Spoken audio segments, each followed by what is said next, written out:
Hi, today I am going to show you how to bake textures in Blender like this one. But of course you can use that exact same baking workflow with any object. In my case I am using ornament generator add-on. First of all I added some ornaments to my object and apply everything to create one combined mesh. Now I create a new object that is slightly larger than the original one.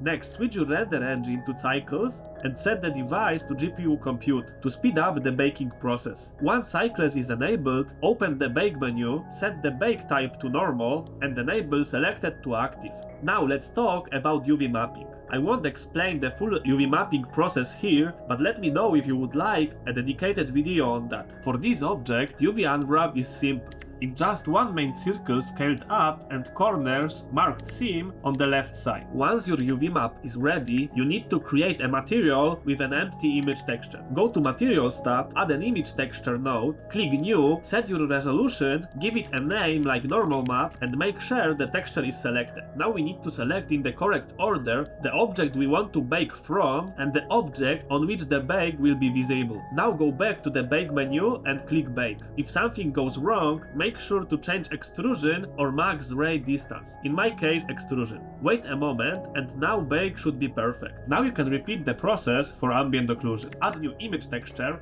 rename it to ambient occlusion, select node and press bake. After that, save your textures. If you connect the ambient occlusion map to base color and normal map to normal map node, you will get a perfect bake. If you later want to add a texture on top, simply add a mix color node and blend your image texture with the baked maps. If this tutorial was helpful, leave a like and subscribe to my channel. Thanks for watching and see you soon.